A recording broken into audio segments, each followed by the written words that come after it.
Good morning, everybody, and welcome to the Ice Cream Scoop. My name... Oh, let's bring up. No, it's not working. Is that? Oh, there we go. There. My name, as you can see on screen, if you're watching live on twitch.tv/Ice Cream Uploads, is Graham Day, and I'm joined by Mr. Bibby at We've Got Fabinho. Good morning, ladies and gentlemen. So for those of you that are new here, we're still pretty new, so we can get that. This is Tuesday's episode of The Scoop. We are the coolest channel on Twitch. Hey, I love it. You see, I said it in the Twitter bio, so I stole that from someone else. I think maybe Toby back in the day. Anyway, we are the coolest channel on Twitch, and we are bringing you a roundup all of the content, the news, the things that we find exciting or just interesting. Let's have a little bit of a chinwag about it. So feel free to come in to the chat. And we're not just live on Twitch. This will be live on YouTube following the end of the show, and as well as that, we'll be live on podcast services around the world. Yes, we will.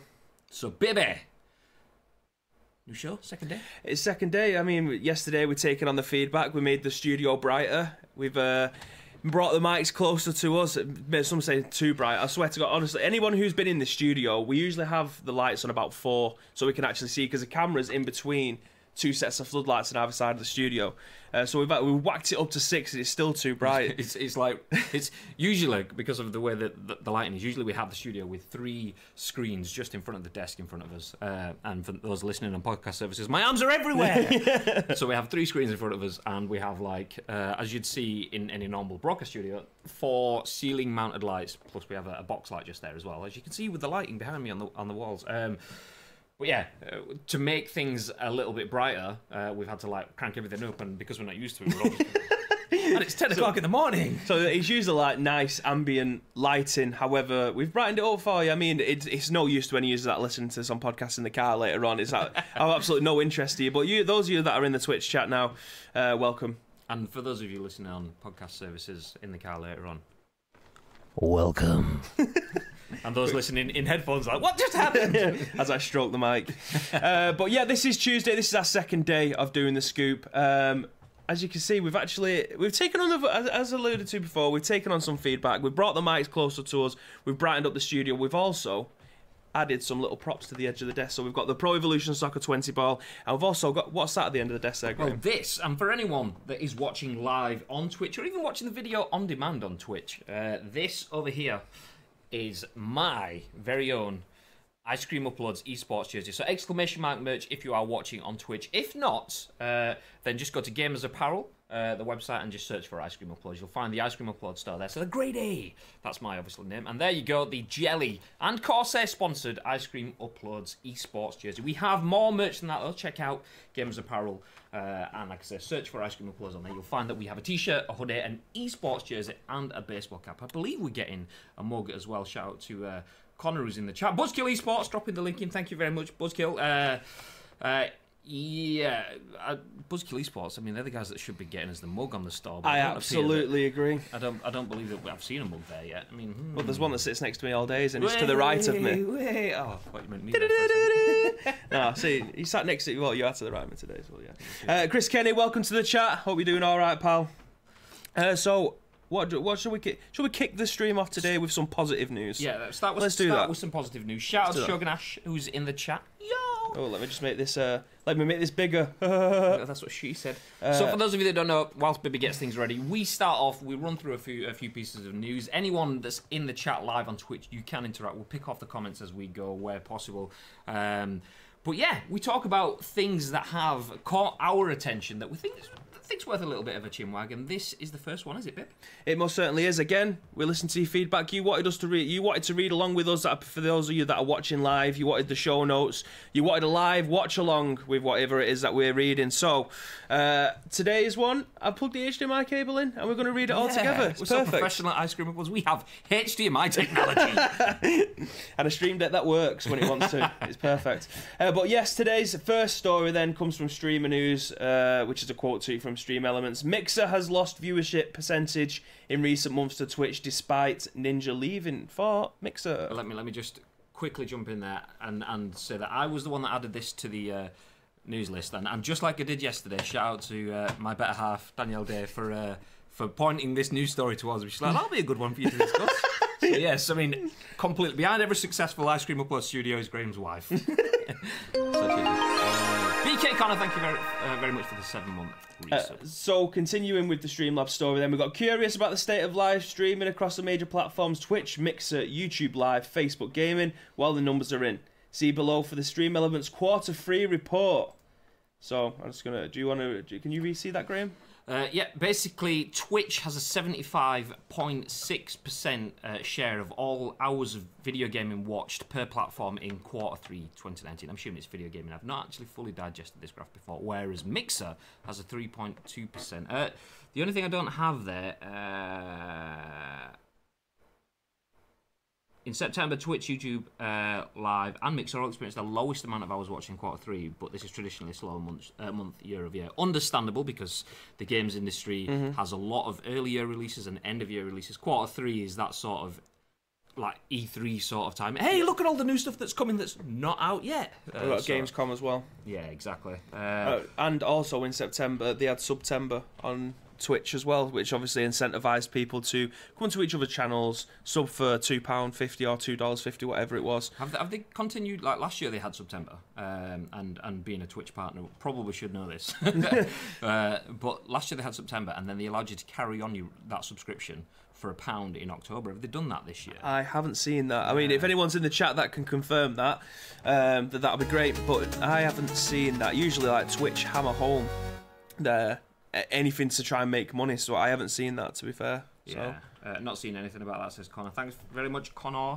One thing to mention, obviously, feel free to subscribe to Ice Cream Uploads. We are Twitch partners, and all the money that we get from subs goes straight back into providing more for the stream. So like this show, the studio, the lights, and the merch things, the reason we can do all that stuff and get all that stuff designed because of the money that comes in. So feel free to sub, and if you do sub, you get access to our exclusive emotes, which you'll be able to see on our Twitch channel. There's a panel just down below, so you can have a look at that if you want to see what those are. So yeah, the biggest piece of news from this is Mixer's big ninja move made little impact as Twitch continues to expand the gap between the two platforms, which is a big thing. Let's kind of take that into context. So Mixer was tiny compared to Twitch. In terms of numbers, not in terms of revenue and backing. Obviously, it's Microsoft's own platform. They use it for all of their keynote conferences, E3, Gamescom, whatever they do. Everything has a Mixer focus. A Mixer as a platform itself is like really good, as you always get with. When you're chasing the game, you have to be more inventive. Of course you do. And Mixer definitely are. They have some stuff that I don't quite understand because I've not fully investigated Mixer, but like I've seen whales and stuff going across the screen. Yeah. I'm like, what? What is this? But stuff that is really cool and like pushing the envelope of user interactivity. However, they had to make a huge move to get themselves in front of the eyes of more viewers. Obviously, you can see with a 3.2% market share of hours watched, they are hugely tiny, for want of an oxymoron. And the fact that they've lost a market share despite having Ninja there, people go, well, clearly it didn't work. Well, perhaps it did, but I mean, perhaps that 3.2% might have just been a 1%, maybe not that drastic, but maybe closer to 2.5% if they hadn't have had Ninja as well. And Ninja moving over is not going to be an instant fix. He might have, what was it, 5 million, whatever he had on Twitch. He's not going to take 5 million with him. No. He's going and starting again, so that is a bit of a slow burner. Well, Connor just made a good point then, saying that something that might be worth looking at. Although the hours watched was down in Q3, channels created went from 1.9 mil to 4 mil or something. Is that a long-term Mixer plan? That's a good shout, actually, because the thing that you have there is like same thing, and not just with Ninja, but with everyone else. Let me just... My laptop's checking out. Sorry, I've got it on my screen. There we go. No, I just wanted to pause it so I wasn't using bandwidth. The thing there is, Ninja has to start. He has to build his audience. And did he get to 1 million already? I'm sure he had 1 million before he even went live. Yeah, is that what it was? I remember there was like some milestone that got turned into a press release headline, and I kind of like, oh yeah, that's nice, cool, but just meant nothing. It's an irrelevant headline in the grand scheme of things. It shows that there was growth there, but I believe that Ninja influx, is that what led to the changing of process? Because I remember that you used to be able to used to be able to just stream on Mixer. Like you can, if you set up a Twitch account, you can stream straight away. Whereas Mixer added more of a verification process. Shogun Ash is in the chat actually. Shogun, if you get a couple of seconds to explain that, because I remember we were having a conversation when we did the Score Against Cancel live stream here, that you can stream, but to use your camera or something, you have to go through an extra verification process, which has like a 24-hour waiting period and so on. So whilst all that's good in terms of improving the Connor's comment there. The irony is that I just went to check and Mixer is down for maintenance. Yay! Okay. I mean, how many hours watched it yet right now?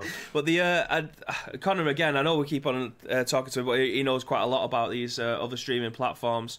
Keeps his ear to the street, as it were. But I'm sure he was saying that PewDiePie's on DLive, and that's not even in the competition. DLive It's not even in the mix. Yeah, he is exclusive to DLive, so PewDiePie only streams exclusively on DLive, which is kind of a big coup for DLive in terms of the single most influential man in the world now only streams on their platform.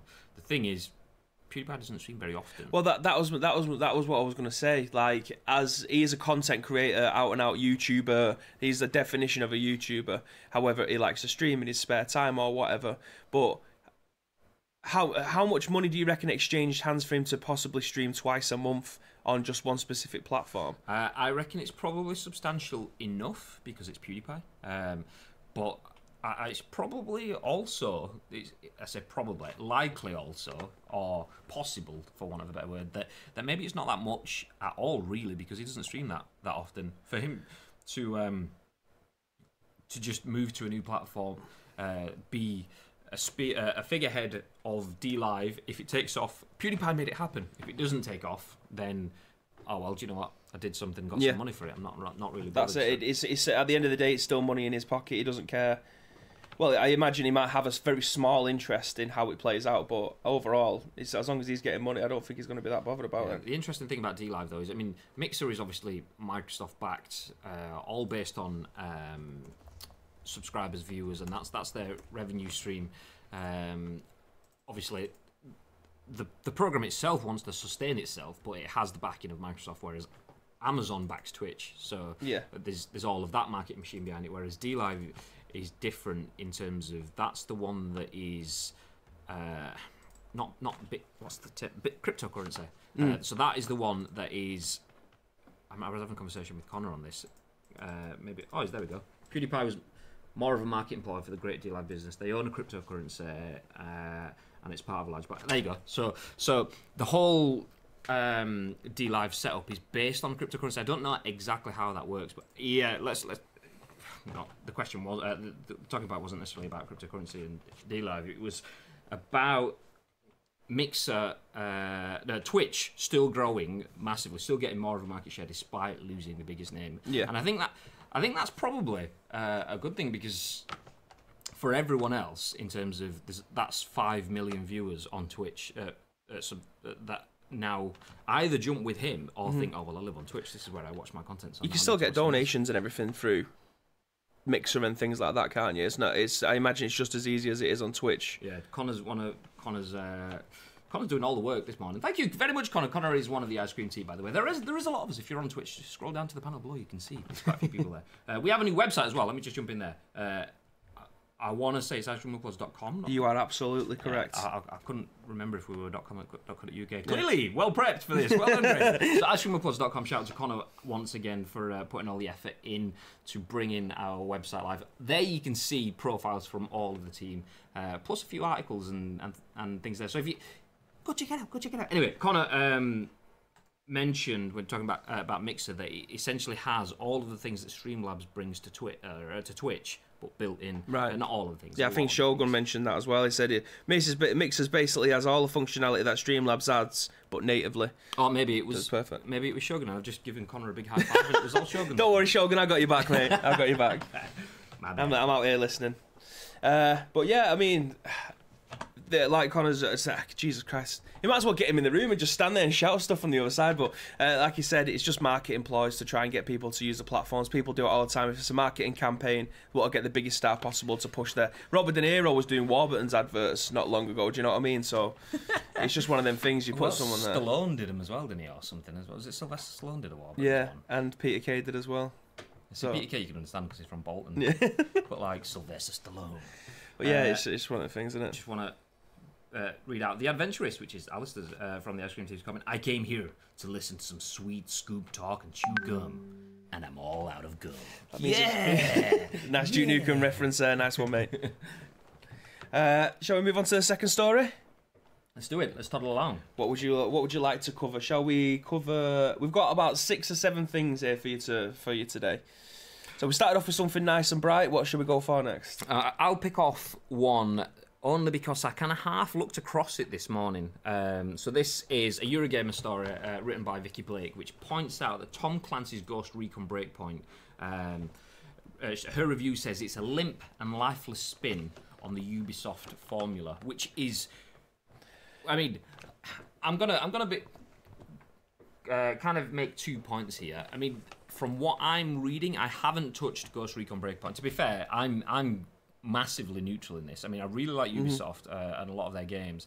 However, what was the last Ghost Recon I played? It was like probably 360 era, maybe even PS2. Anyway, so I'm fairly open to Ghost Recon, although I haven't played them. But what I can see across the board, I think Metacritic had it between 5 and 6-ish for PS4, PC. That's from reviewers, so it's not reviewed well. I think 2 of the sites that I looked at this morning gave it 4 out of 10. Yeah. So it's between 4 and 6. You said IGN. Yeah, they give it a void as well. So it's I cannot remember the last time that it was unanimous across the board from all the reviewers to say basically do not play this game in its current state. I cannot remember the last time that I'd read that about a game. I'm trying to think. No Man's Sky was probably the last one that I can remember. Yeah. Where it was just absolutely do not spend any money on this game. There you go. On screen, Eurogamer avoid. A smudge of systems from other Ubisoft games fall to coalesce and sometimes are plain crippled in this weak open world shooter. Now that's a title, isn't it? Ouch. That is a hell of a title. Ouch. However, let me just throw in some positives with Ghost Recon Breakpoint there. I mean, you will have seen a tweet that pretty much banged on Ice Cream Upload's Twitter over the weekend. Whoever wrote that tweet and put that content out just must have an eye for social media. Oh, it was well me. done, Connor. So on Friday, the 2-time back-to-back, Dr. Disrespect, as you know, we are big fans of the Doc here on Ice Cream Uploads. He went along and appeared in the SmackDown pre-show. Is that what you call it? Yeah, it was a pre-show. I don't watch WWE anymore, so I don't know the name classification of the content. So yeah, pre-show. Basically, the presenters were talking to camera, and Dr. Disrespect had like a little bit of a cameo appearance in the background. Yeah. I'm looking for someone. Yeah. I absolutely don't, because I ended up watching the full thing. Like, I stayed up to watch it. It was all right, but the nostalgia of like The Rock coming out and stuff like that's the reason why I wanted to stay up. Yes, yeah. But like, he was like the first. He came out in the opening segment kind of thing, so I didn't have to wait long. So it was perfect, really. But they've got a championship belt called the 24/7 Championship, which is basically like the hardcore championship belt like they used to have back in the day. Everyone was saying the Doc should go in and win that. I think that's what he was going in for. I don't know if it was like just a web app exclusive where you can, because sometimes they'll put like little snippets of 10-minute matches, but it'll be web only, so they haven't got time to put it on the TV. But Marshmello ended up winning it during the Friday night stuff. Yeah, but it was like completely accidental. Someone came in and hit. I can't remember who the champion was at the time, but they hit him with something, and Marshmello ended up falling on top of him, getting the belt, and then he just ran off. So I'm guessing he may have ended up winning stuff, but we'll have to wait and find out. I don't know if it's been aired yet. Well, the reason, not the reason, I think, coming back to the Tom Clancy stuff, I think that was all good because I believe the Doc was there purely for the Ghost Recon stuff, because Ghost Recon Breakpoint sponsored that SmackDown show. So whilst the game clearly is not up to scratch, and we'll come back to that in a second, what they have done is something that I'm particularly fond of, because we do that here at Ice Cream, is marketed the game exceptionally well in terms of they've got an influencer campaign. They were using Doc was Shroud, and I think maybe not Shroud. Maybe some of these are wrong, but basically, pretty much all of the guys that I watch for my content on Twitch all played Breakpoint at some point last week, including the Doc. The Doc posted out some SmackDown content. It all seemed pretty natural, I assume. And once again, don't know this for certain. I think he is a wrestling fan. I think that's probably why one of the reasons why they wanted him to go to that, because he has got an interest in it. I'm fairly certain, but don't know for certain, I'm fairly certain that was all part of the Breakpoint thing in terms of he was sponsored by Breakpoint. Yeah, that's what I mean. So it's natural, instead of sending someone like Shroud, who's probably hasn't got no interest, because I know Shroud was streaming it on Thursday or Friday when it came out, as a sponsored stream. But I think because the Doc obviously has an interest in wrestling, he can take his daughter, his wife, or whoever it is. It's a natural time because he has an interest in it. Well, it's perfect. He obviously played the game on his Twitch channel. He went along to an event. He appeared in this pre-show content, and then I think the absolute money spinner for product placement in terms of getting the miles, a little bit of controversy around it, is the is it Kofi Kingston? Is that his name? Yeah. Versus Lesnar. So obviously 9 seconds and the match was over. I saw a Twitch comment next to a clip of the whole match, and it was like the match was so short, the sponsor logo hadn't even gone on screen. And that, for Ghost Recon Breakpoint, whether they negotiated that or whether that was just by chance and they paid and got the perfect placement, everyone shared this 9-second clip which just had Ghost Recon Breakpoint. Bam! I'm just thinking, that, if I was sat there in my market, I'd be like... Yeah, done it, mate, done it. Where's my pay rise? Where's my pay rise? That's a win. And for those listening on podcast services, I walked off for dramatic effect after throwing my pen. Chair. So yeah, I mean, the game. Let's go. So they know how to market it well. They've definitely put it out there to a large number of people. They've got some. Whether that's been successful or not, I'm not sure. I don't know what the sales were like. I don't know if it's hit top of the charts or anything. I imagine it's probably not going to stay around at the top of the charts if people have seen these sort of reviews coming in. But yeah, if you're interested in Ghost Recon Wildlands, let us know. Would you buy it based off of the quality marketing? And if you are interested, would you still buy it after seeing the reviews that have gone so far? I'd be interested to see what people think of that. Because yeah, it's been a long time since we've had a good Tom Clancy game. Is this the one for it? The game. Oh, I think Wildlands did. I think Wildlands is a critically acclaimed game. They actually really enjoy it. They've had season passes, they've had expansions, blah blah blah. But people actually still play that game, and I think they've literally just rushed this game out the gate because they can. It's Ubisoft. They can churn out these games. They were doing Far Cry every 2 years. Assassin's Creed every year. Yeah, Assassin's Creed every year. So anything with a Tom Clancy name on it is going to sell. And I think Mr. Adventurist there probably put it the best. He said, they needed another Tom Clancy. Wildlands and Rainbow Six Siege were brilliant. They won't make another Siege as it's a 10-year game with a very strong eSports following still. So they seem to just rushed out another Wildlands, given that the name Breakpoint is like every other game lately, dealt with the bugs and issues after it's been released when the money starts to come in, or started to come in. So yeah, I think it's... I don't think people are stupid enough now to just go out and... Are they going to go out and buy it on marketing hype and then just the name itself? Probably. But I think more people are going to say, you know what, I'll wait for reviews to come out and then spend £60 on what seems to be a yearly franchised game being put out there. Well, the thing is, like, people are used to, like, the name Tom Clancy.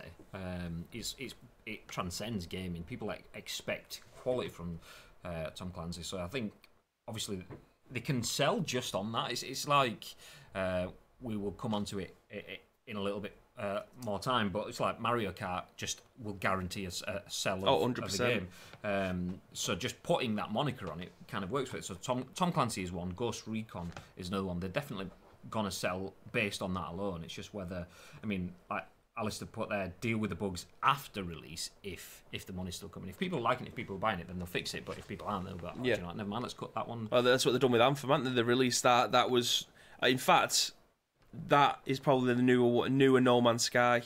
Going back to my earlier point about a game that's bombed so hard, and I couldn't think of anything previously to No Man's Sky, but Anthem is probably another one where 6 months after release, I think it was E3 6 months after release, and they didn't even talk about it. EA did not even talk about that game once. I don't think there's been any kind of expansions mentioned for it, any fixes to the problems that they had in the game. And this is it's a game gone radium silent. That was badged as the Destiny killer. Yeah, definitely. It killed itself. Oh my god. It hurt itself in its confusion.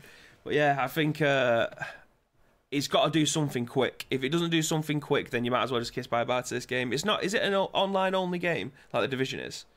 I don't know if it's got... Is it a single-player game or is it... What, Ghost Recon or... the new Breakpoint, yeah. It's not always on, is it? I don't think so. They never have been. They've always been first-person story. Yeah. as the main part of it, but I've no idea. Okay. Just want to jump back to the previous comment, because Show did write an essay for me here. Yeah, Mixer did change things. They used to like stream straight up, but with all of the people going over from Twitch, Mixer wanted to hammer home their community guidelines. So they do a check of your social. Twitch starts scrolling away. So they do a check of your socials and make you watch an orienteering video before a 24-hour verification process, even if you're already an existing streamer on Mixer. Now that is painful. Right, so does that mean anybody who creates an account, or is it anyone who wants to stream? Anyone who wants to stream. Okay, yeah, so you can still have toxic arseholes knocking about in your chat. You just can't be cool. a toxic streamer. I assume that comes off the back of Twitch streamers throwing out slurs or throwing cats and throwing other things or whatever, because there's been a lot of stuff happening, and I think that's possibly a two-pronged approach. Okay, you guys have got to behave whilst you're here, and also because people don't behave elsewhere. It's possibly that, maybe not. I don't know enough on that. So. Do you reckon that's a barrier to stop people from wanting to stream over there, because it feels like you're having your passport checked? I mean, we are Twitch partners, so we aren't streaming over on Mixer. However, that would stop me. Absolutely. I don't necessarily stream on a whim. I usually stream knowing that I'm going to do it in advance. So, by the way, I'm streaming PUBG tomorrow, Wednesday night on Ice Cream Uploads. But not just PUBG. I will be opening my Elgato key, well, one of my Elgato key lights, one set up, so I have some lighting, but I have an Elgato key light that I've left box so that I can open on stream, as well as a cam link, although I won't be using the cam link because I don't have a cam to link it to yet. But, yes, I will be doing that tomorrow. However, say if I decided today that I'm going to do that tomorrow, I can't do that, because I have to sign up, then watch an orienteering video, then build a campfire out of twigs, and then go on some sort of team building exercise, and then help an old lady cross the road with 2 bags of shopping, and then sit down for 24 hours and think about all the good things I've done before they allowed me to stream on Mixer, which is just sounds like an effort to me. No, it's not for me, that at all. Just want to stick my camera on and play games. Connor echoing the same point that I'm making there. I reckon it's Mixer trying to play the current situation at Twitch, i.e. People getting upset with people not being banned. Maybe it's Mixer trying to be fair in the opposite direction. I think that's possibly the case. Likely to be the case, should I say. Dad and Lad Game says, I've done it again. What's that? Missed the start of the show? God damn it. I mean, we couldn't put any more promotion behind this. Like, the only time we could put more promotion is if we do paid promotion. How many P's? I mean, we're just spitting everywhere. Promotion. But yeah, at 10 a.m. every single day. Weekday, sorry. Every single weekday. Until we take over the world. Yes. But yeah, I think we've just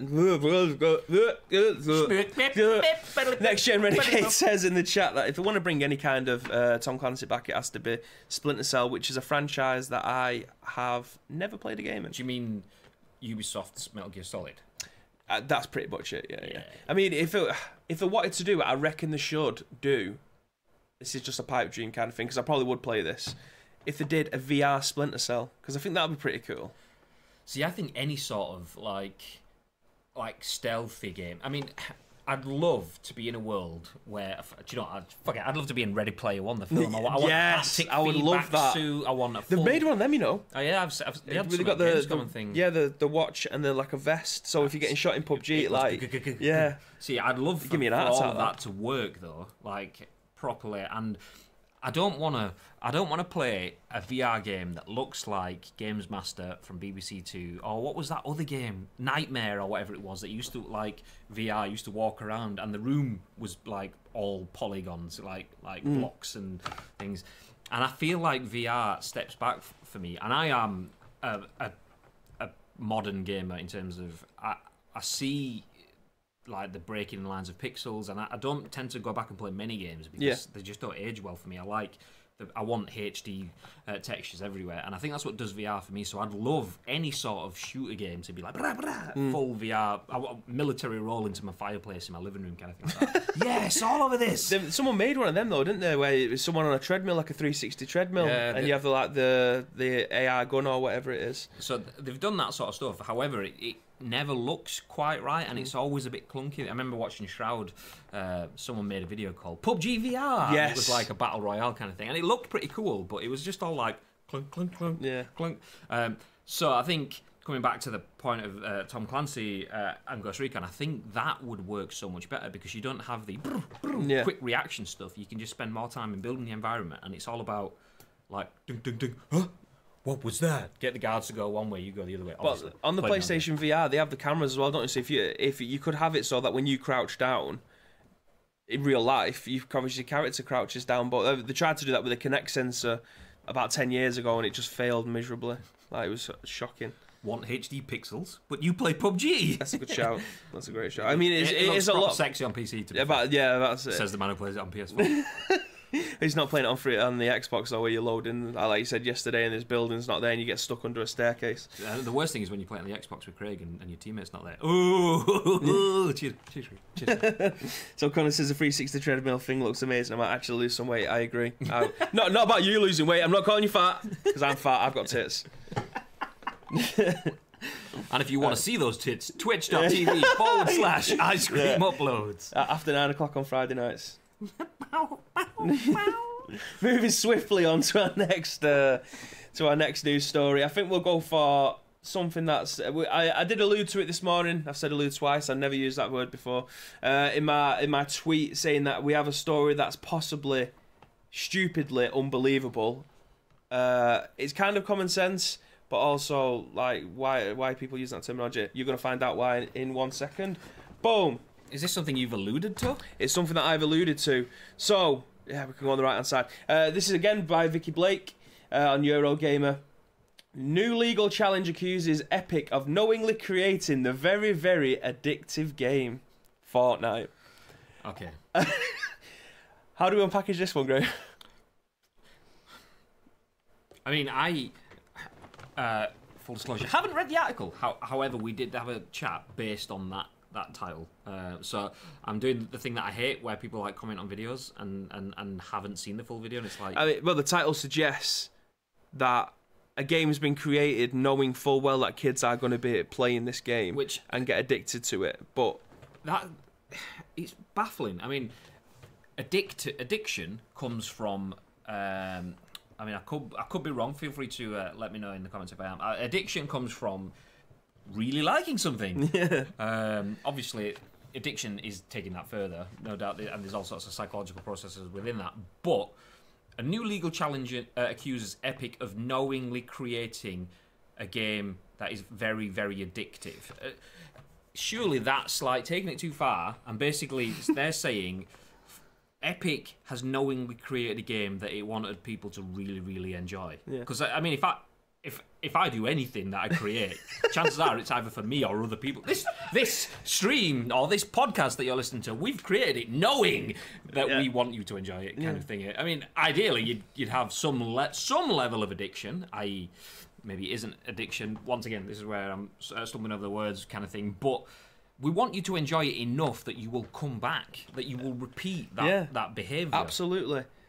So, I mean, I feel like I need to read like the first two paragraphs on this just to give you a taste. For all you podcast listeners that obviously can't see this, I'll read the first two paragraphs for you, and you can make your own mind up of how stupidly ridiculous this is. Settle down for story time with Bib.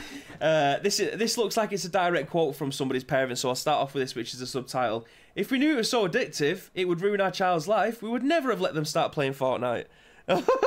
So that was the subtitle. So we'll go into the first paragraph of this then. A Canadian legal firm is preparing a class action lawsuit against Epic Games, accusing the developer of knowingly creating the very, very addictive game Fortnite. Epic Games, when they created Fortnite for years and years, hired psychologists. They really dug into the human brain, and they really made the effort to make it as addictive as possible, said Alessandra. That's the name and a half. Chartrand, an attorney with Calex Legal. Alessandra Esposito Chantre. I can't roll my R's like that, despite being from Manchester. They knowingly put on the market a very, very addictive game, which was also geared towards youth. So what the title suggests is exactly what they think that they're going to try and sue for. The stupidest thing that I think... It's like saying, we're going to sue you for selling tobacco, alcohol, and... We can't really sue you for like taking cocaine or anything like that, but it's stupid. Stupid, completely. Exactly the right word, stupid. So they've said that Epic, by hiring psychologists, have tried to get into the minds of kids, which is the bad thing. That any form of advertising, any form of marketing, anything, building a website involves psychology. I mean, people look. Go Google UI UX specialist. I have a background in UX, by the way. So it's all based in psychology. UX, user experience, the way a menu works, and so on. People have psychological backgrounds that go into UX because they want to understand how someone thinks. When you understand how someone thinks, you understand how they want something to work. The reason you want to know why they want it to work is because you want them to enjoy that experience and think, oh, this website's a piece of crap. Thank you very much, Dad and Lad Gaming, for the 2-month resub. He just shouted adverts, so I'm guessing he got an advert and he was fuming. Well, that's some psychology. Yeah, we did that on purpose just for you, mate. Yeah, that's psychology. We talk about adverts, we show you one, and you subscribe. Bam! Back of the net. But I feel like I need to. Please don't sue us. I feel like I need to. I've now carried on reading this article. I feel like I need to bring these two paragraphs to the front of anyone that's listening to podcast services.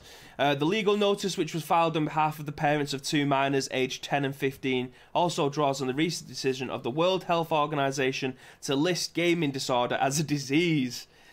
So this looks like a quote from someone as well. In our case, the 2 parents that came forward told us if we knew it was so addictive it would ruin our child's life, we would never have let them start playing Fortnite, or we would have monitored it a lot more closely, Chartrand added. You should be monitoring what your kids are playing. It's ridiculous. Anyway. It's just bad parenting. Like, why would you let you'd monitor their usage of anything, regardless if it's a video game, watching TV, eating junk food, like drinking sugary drinks. It's just being a parent. I mean, I'm a parent, and I am in that constant battle at the moment. My little one uses WhatsApp. She's 10 going on 19, so therefore, like, she has her friends from school, and there's all sorts of fears that come around that in terms of bullying. There was even a bullying advert, I think, maybe on TV I saw, or on maybe on a pre-roll thing. Basically, some kid's phone just buzzing, boo, boo, boo, and it's saying bullying is different now than what it was, so treat it differently, approach it differently, and that, just like bullying and just like anything else, evolves over time. And your kids' use of games and stuff, if your kid's getting addicted to Fortnite, then stop him playing Fortnite. Yeah, exactly, yeah.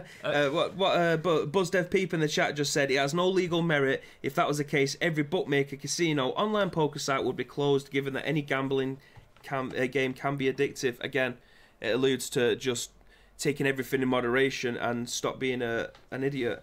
The adventurist Alice says, "Scoop! I am enjoying myself watching this. You will be hearing from my lawyer." Exactly. That is that article summarised in one. Their kids are enjoying something. If you enjoy something, you want to do it again. Football should be banned. A lot of kids enjoy playing football. A lot of kids try to get a career because they enjoy it and they don't get it. I'm going to sue. Yeah. Well, not Manchester United, because nobody enjoys watching them at the moment. I'm going to sue other teams that play enjoyable football. Shock horror games creates game with an enjoyable gameplay loop, and that's the point. It's stupid. But like again, Alastair goes on saying, however, if their kid won the 4 mil in the Fortnite World Cup, would they have complained? Nah, they would have led them into a bath full of golden syrup like we all would. The thing is, though, I did actually remember seeing something along those lines, where I don't know if it was one of the English competitors or whether it was what was the name of the American kid that won the Grand Prix? Anyway, whatever. I don't know which kid it was. No, okay, I'm going to backtrack. I'm pretty sure it was the English kid that won a few million in the duos kind of tournament. Maybe I'm wrong. Anyway, in the interview, he even mentions that his parents were kind of like, okay, this is taking up quite a lot of time. We don't have a lot of money, and we now have to like get a passport and everything for him to go to the World Finals and things like that. See, that for me, that's parenting. It's like, we don't have a lot of money. It's going to take time. We need to look into whether it's worthwhile. Mm-hmm. They've kind of done the due diligence there, and then backed him to go to this thing and came back with a massive sum of money. I mean, okay, you've let your kid have fun. When it starts to turn into something else, you do a little bit of, yeah, okay, whatever. It's taking a lot of time. We're not sure. Parenting. These guys have just gone, oh, well, my kid has not seen him for 12 weeks. Where were you after day one? Not 12 hours in. You should be like, mate, you've been on this all day. Chill out. The problem is with, I think... you've got a child who's either very good at the game and wants to pursue a career in esports. Fair enough. Booga, that's it. Is it Booga or Buga? Because I remember like thinking, sorry, it's all right. Connor says, I know, let's call him Booger, because that's what Americans call boogies. I know Booger, the winner. His parents didn't want him to play early on either. Bugha.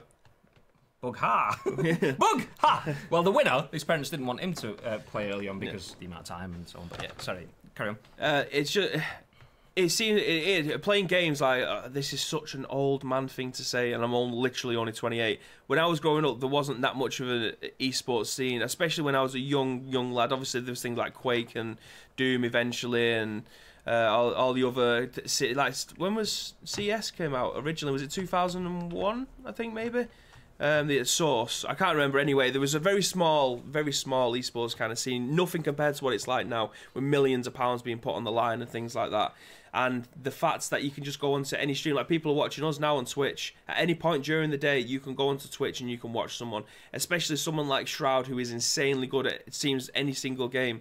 He became a global superstar by streaming, seeing how good he was, and people were clipping it, putting it on Reddit. And then eventually he got picked up by Cloud9. I mean, that's a pipe dream that happens not even literally 1 in a million. I'd probably say 1 in about 19 million people will be able to play at that kind of level. So a child seeing that every single day on stream, and then someone who's a very similar age or a couple of years older than winning £4 million or whatever it was, is a pipe dream. And when I was watching the MTV Reggie Yates special on eSports, there was a kid and his dad was going to DreamHack to go and watch Liquid play. That was his favourite team, play CS. And his dad was like, he's got a violin scholarship. He's going to be like one of the world's best what do you call it? Violinist.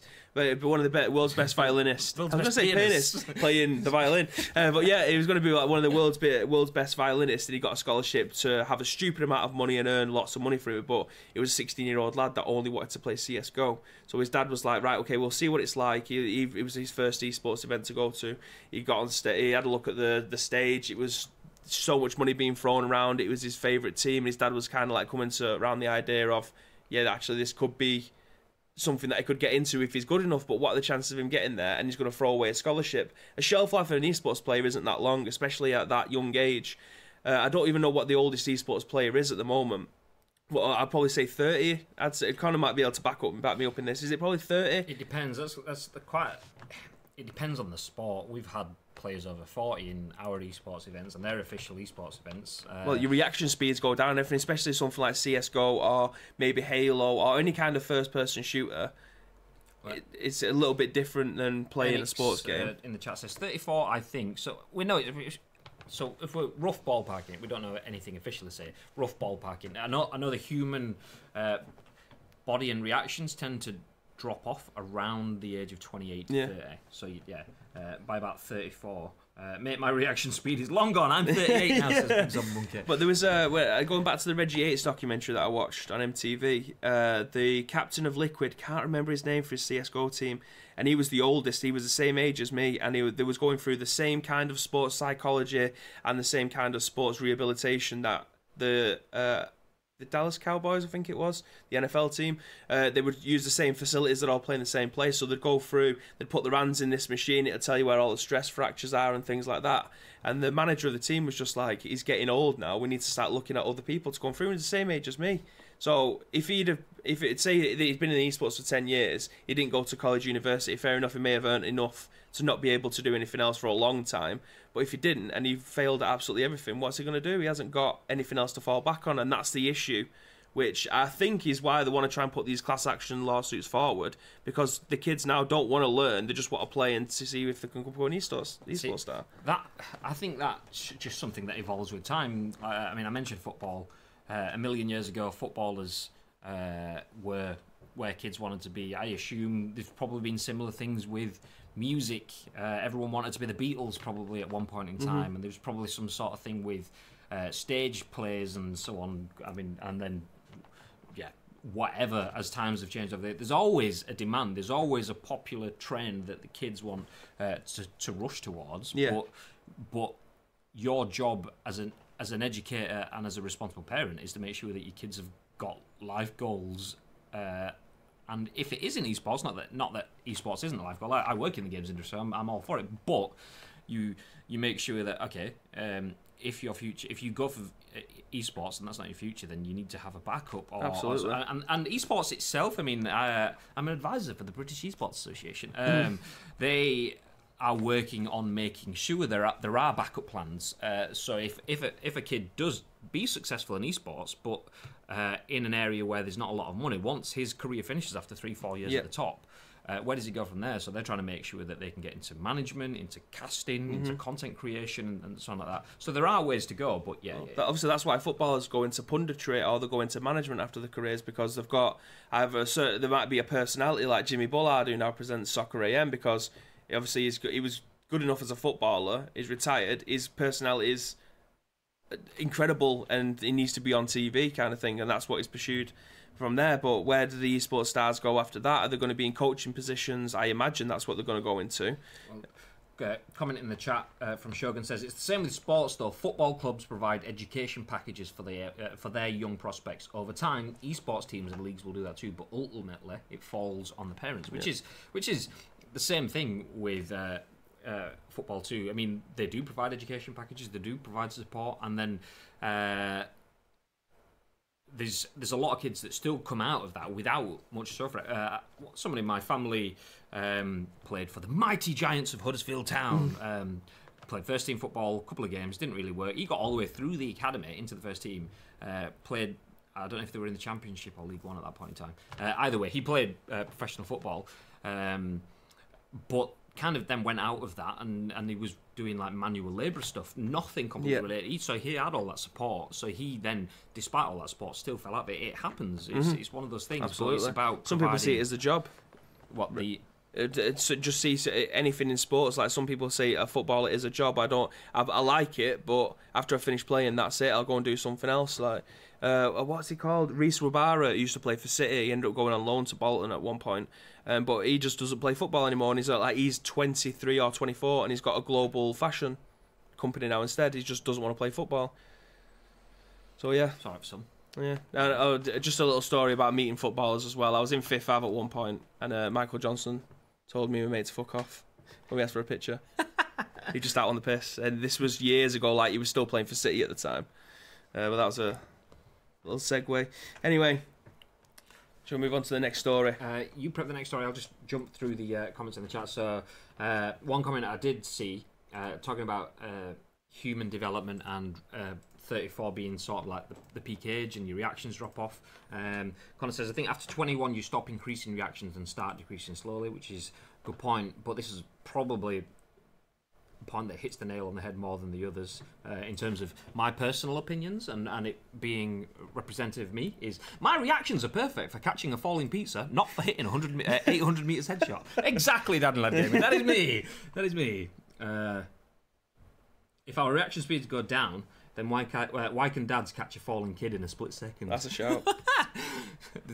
I love that like compilation videos. Like Dad wins, where it's like just a kid on a couch just goes ah, and it's like gadoosh. NXPVP in the chat. Self promotion. I offer education packages. Oh, that. In the American college system, athletes of all sports are not allowed to play for their teams if their grades slip below a required level. That's how it should be. Exactly. Right, so I think we'll move on to something. We'll move on to it. We'll move on to it. Easy peasy. We did touch on this previously. I can't remember the crossover with it. Oh no, it was using monikers to sell games when we were talking about Ghost Recon. Yes. Having Tom Clancy's name and so on. So Mario Kart, we've all heard of, is a big name in gaming. I mean, it has been for 25 whatever years. How old is the SNES? I don't know. Maybe it's even a bit more than that. Maybe it's more like 30 93 it came out. I can't remember. Busted Peep in the chat will probably know. Oh, if not, Google knows. So Mario Kart Tour becomes Nintendo's biggest mobile launch yet. The kart racer hit 90 million downloads in a week. So this has come from GameSpot, written by Kevin. I don't want to butcher your surname, mate. So we'll just go with Kev. Big old Kev dog. So do you want to read this one? So it's been a week since Mario Kart Tour rolled out on iOS and Android devices, and despite some egregious microtransactions, it's already proving to be a big hit for Nintendo. The game mastered record-breaking 10.1 million downloads on launch day, and now that number has climbed to 90 million. Mobile analytics tracker Sensor Tower reports. So according to Sensor Tower, that makes Mario Kart Tour Nintendo's fastest mobile game launch to date. By comparison, the previous game to hold that distinction, Animal Crossing Pocket Camp, hit 14 million downloads in its first week, while Super Mario Run generated 13 million. Although, unlike the other two titles, players had to spend $10 to unlock everything beyond Super Mario Run's first 3 levels. I mean, one thing I want to mention there is the cross of Mario Kart and Super Mario Run. Yes. 2 Mario titles, but 2 very significantly different games in terms of that final point there. That Mario Kart Run, I remember being this massively hyped game. Oh, it's the first time we're getting a proper Mario game on a handheld. This is going to be amazing. I remember chatting with Lee upstairs about it, talking about, oh, it's going to be really good. And I was like, yeah, I'm not sure about it. It's like, I'm guessing it's like a Temple Run, and what's the other one of those like running games? Is Temple Run the famous one? Yeah, it was the one. That's 8 years old, I reckon, now. Yeah, and I thought, well, I've never really been that fan of that sort of game. That's pick up and play stuff. Not my kind of game. But the fact that Mario's there, I'll give this a go. And then when it launched, then it was kind of like... Yeah. Oh, sorry, now you need to give us a big wedge of cash. And it's like, oh, okay, see, that stealth mechanism, and the phrase used is a paywall, but that sort of like stealth, enjoy it until you're hooked, addicted to games, and then give us your money. I mean, there's a big difference there, so I think that will have a massive impact on the numbers. So hitting 13.1 million or whatever it was on the article versus 90 million, I think a lot of those 13.1 million are going to be like how many did it hit in the first day? The game amassed 10.1 million downloads on launch day. I think you kind of will have, not to that level, but you will have had a lot of people download Super Mario Run on launch day. But then, oh, this is a nice little graphic as well for those of you that can see. Click it. So yeah, a lot of people download it on launch day, but then they would have been put off by the paywall. Wait, Pokemon Go isn't in the list. Pokemon Go is a Nintendo. It says Niantic Labs, which is obviously Google's company, so that's why Pogo's not in there. Or does that count as Niantic? Exactly, there you go. I pressed the wrong button. So yeah, I reckon that a lot of people will have downloaded Super Mario Run and then seen that there was such a blunt paywall in there that it would have just stunted the I can't believe Dr. Mario did that bad, to be fair. I've played 3 of those games. I downloaded Mario Kart, I played Super Mario Run, and I've still got Dr. Mario installed on my phone. Super Mario Run didn't play it at all. Dr. Mario didn't really play it at all. However, Mario Kart, I have played it, I want to say quite a bit, just as like a kart race here and there, mainly when I'm on the shitter. Because they're only quick races, aren't they? Do you know what I mean? But yeah, it's weird. It's not the game that I wanted from a Mario Kart game. I hate mobile games. Unless they're the ones like what Connor ends up playing, where it's kind of like Clash of Clans, but you can just do what you need to in 10 minutes, and then you can come back to it 5 hours later or whatever. They're the games that I tend to play, if I do play any. But this, I thought it would be, you could play it landscape, and then on the left-hand side you'd have how you can move, and then the right-hand side you might have like the jump button so you could drift. Pad. Yeah, but it's literally just your thumb. So you move right and left, and then your kart will move right and left, but it doesn't move sharp enough. I downloaded it, realised it was swipe controls, and haven't played it yet. Says BK Corner. And exactly, Bib, says Big Zombie Monkey in the chat. So it's stupid. Didn't know that. I mean, I definitely will be. I mean, I don't download a lot of games. I used to play a lot of games on my phone back in the days when we used to get football games that were alright, when you were hoping to get like the likes of the PESs and the FIFAs and stuff. I mean, obviously there are some FIFAs on mobile now, but I used to play football games way back when, and that kind of solidified for me that I don't enjoy mobile gaming. Yeah, it's not for me. My hands are too big for a start. Unless you can put a Bluetooth controller to your pad, to your phone, and then play whatever it is that you want to play, and it's got the controls like PUBG. I'd love to be able to play that anywhere, but I know you can get the clippy things that go on it now, but it's still not the same. I want to feel an analog stick or that haptic feedback. You want the click of a button push. It's not none of this stroking the screen and it's not for me. Yeah, not for me at all. I like the fact that you can take games on the go, and I like the fact that you can run emulators of some sort, obviously legally. Obviously, yeah, we don't do any of that illegal stuff. But yeah, if you can put a Bluetooth controller to your phone and you can play any kind of game that you want to using a controller rather than a touch screen, I'm all for it, especially when you've got massive hands like me. It's just, you don't get the control, you don't get the feel, you don't get the... I would just want to be able to zoom in and then shoot, but I don't because I've ended up crouching because my fat fingers swiped and he's just doing 360s or whatever. Little tiddly hands. But even still, for me, I don't like to play a game where I'm covering up the screen. I want the full field of view. I want my hands out of the way. Yeah. So that's why Switch is good, because your controllers are on the side. The Joy-Cons are not covering up the on-screen real estate. Well, Shaw said that he watched his son play it on the iPad this weekend and realised that it was never going to be for him. However, 90.1 million downloads in the first week is huge. I mean, that look at their second biggest game. That is over six times the amount of that. Animal Crossing Pocket Camp with 14.3 million downloads, so that is huge. Mario Kart sells. It doesn't matter if it's on mobile, it doesn't matter if it's on Switch, Wii U, Wii, SNES, it doesn't matter, that game's going to sell. I think the key thing there, though, is, I mean, does it show learning from Nintendo when it comes to paywalls? So, Super Mario Run, they clearly invested in developing this game, and 10 million downloads is a good chunk of downloads, but for a game that has costs, so any Nintendo game, so you've got all of the marketing, you've got all of the production, you've got all of the store placement. There was a lot of iOS advertising at the time, whether they paid for that or whether Apple gave them free or not. Either way, lots of costs in launching this game, and then hitting that hard paywall, and it was quite expensive at the time. £10 for an iOS game then was like, what? It was like 69p to download a lot of apps, kind of thing. It was like, nope, it's not for me. And I think that's probably hurt them a little bit, to the point where they've just gone, actually, we will offer in-game purchases, because is it like the 200cc part of it? So Mario Kart, you get like 50cc, 100 and 200. Yeah, I think it is. So the 200cc bit is the bit that's behind the paywall. So you can play everything, but if you want the faster vehicles, the harder tracks, essentially, do you get different tracks on CCs, or is it just? I'm not sure. I'm not sure on this. But yeah, so that shows learning from Nintendo in the fact that they've understood that, okay, our in-game purchase microtransactions setup. I mean, microtransactions always get hated on. That's just a fact. People don't like spending money. Understandable. But people don't like it, particularly when it's done in such an egregious way. There you go. Said it. Hey. And yeah, clearly Nintendo have learned from that. Let's be honest, Nintendo could shit in a box, slap a Mario sticker on it, and it'd sell. Not unless it's not if it's Mario Run. Clearly, stroking is not the way to go. Wait, says Spike.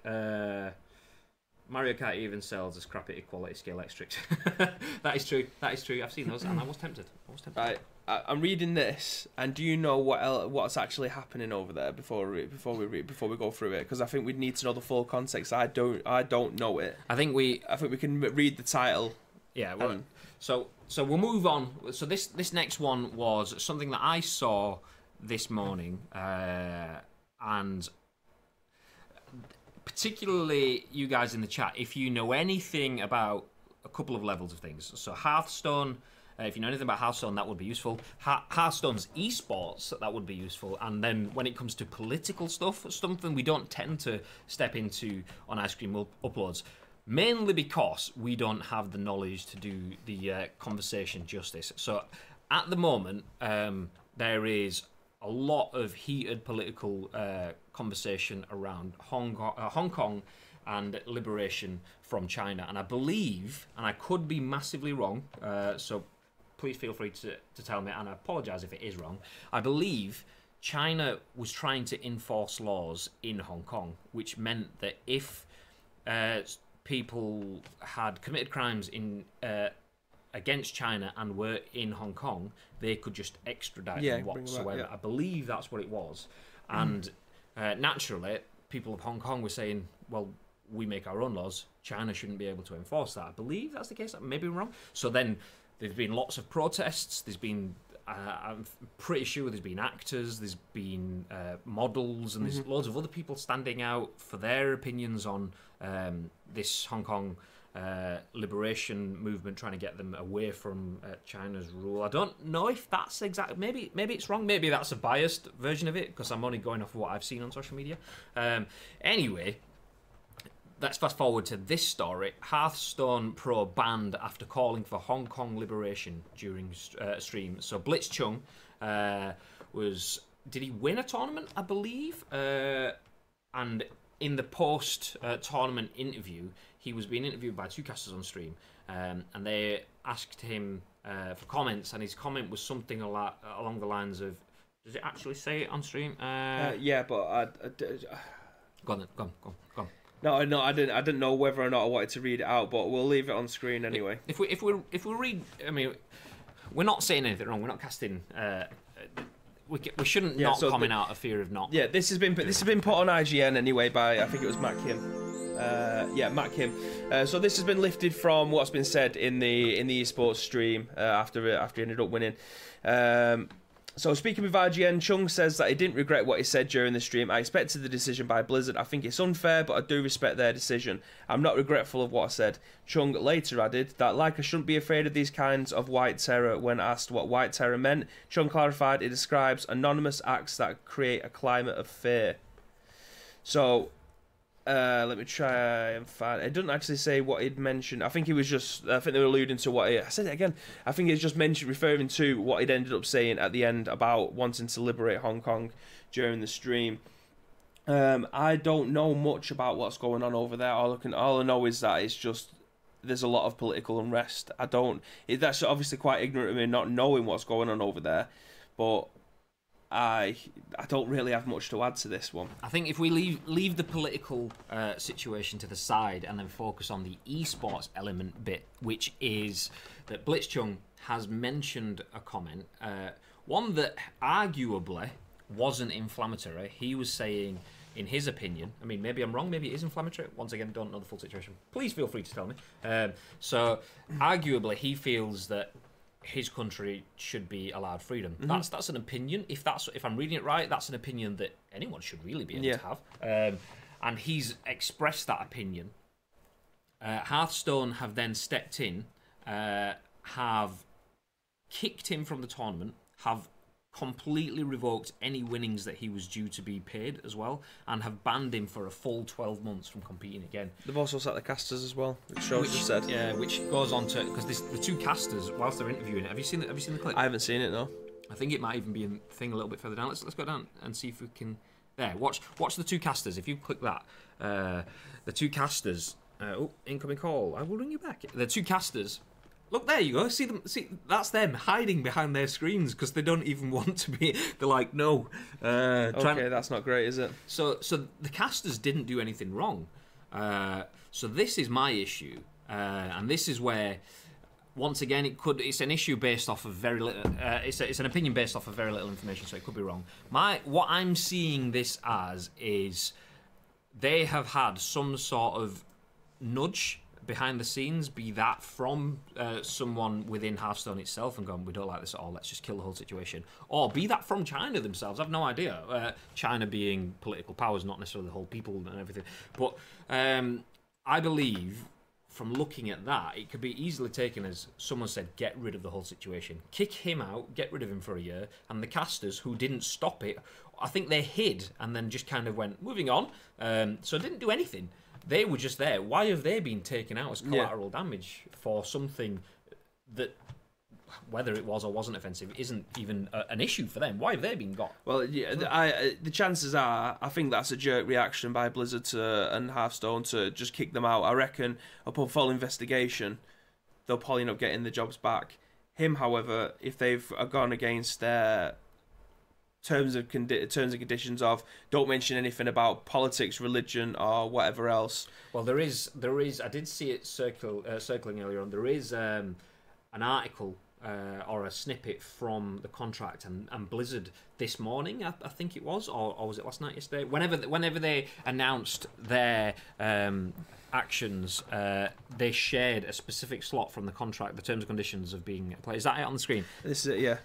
Engaging in any act that, in Blizzard's sole discretion, brings you into public disrepute, offends a portion or group of the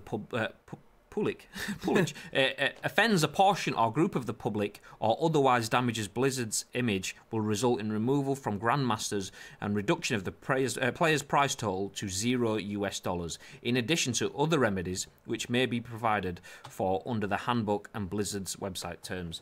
So basically, they've taken that as something that either puts it into disrepute, probably more likely to be something that's offended a portion or group of the public. Or just someone who's in greater power in Blizzard who didn't like what they were said. Comment in the chat from Shogun Live. Basically, Blizzard are very much in China's pocket, which that's definitely something that can be taken from that. For me, it's part of esports growing up when politics gets involved. Looks at the NFL and Black Lives Matter, Pep G at City getting heat for wearing a yellow ribbon supporting Catalonia, and the football poppy thing. I mean, it's going to come in inevitably. The issue, I think, is the full reason. I mean, sharing that snippet is fine, but what? Yeah, that could be anything. Has he brought anything into disrepute, or is disrepute, or is he being?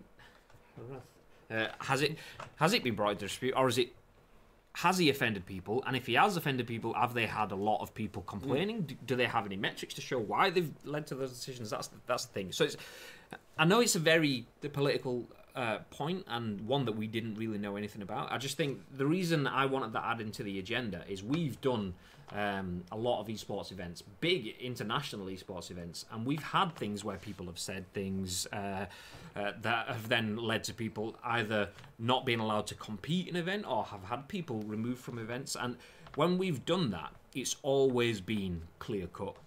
You've done A, the contract says you can't do an A, it's fine. Whereas that's like, you've done A to B, and the contract... So for us, for my opinion, it seems a bit suspect.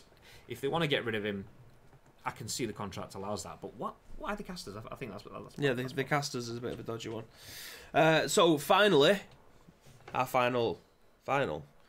The final article of today is something that I actually quite enjoy, so I thought I'd throw it in there. I think Spike might enjoy this one as well, so this one's for you, buddy. Fallout Legacy Collection comes to the UK later this month. This was done by Alastair Jones. Jeez, I don't know what's going on today. I don't know if it's because I've got dry mouth or what, but I just can't. That wasn't a hint for anyone to make me a brute, honestly. If anybody is watching this and has a lot of spare time, can someone clip that into the yeah. What is it? Anyway, Kotaku. This was written on Kotaku by Alastair Jones. Bethesda has confirmed the existence of the Fallout Legacy Collection. The bundle, which gathers together all 4 main series games, as well as a couple of important spin-offs, was leaked by Amazon Germany earlier this month. Amazon Germany have got form for releasing stuff that absolutely they shouldn't do. They love an exclusive, even if they've not got one. They absolutely love to do it, because the thing is, people like me are going to be talking about it, and they're like, oh, Amazon Germany, I might as well go over there and register an account in case I get something quite sooner. Anyway, please stand by for pre-order. The UK, Bethesda UK, tweeted out earlier yesterday. A collection of Fallout titles for PC, including Fallout, Fallout 2, Fallout Tactics, Fallout 3 Game of the Year, Fallout 4 New Vegas, banger of a game, and Fallout 4 Game of the Year edition. This product will be released the 25th of October, which is our payday in Germany and the UK. So that probably will be something that I will be looking out for. However, this is the beauty of it. If you're looking to swap up on your Fallout, the Legacy Collection looks like it's going to be a perfect bundle to get started. The series' first 2 games, old school RPGs, which I think was from the top-down perspective, which is something that Alastair absolutely loves.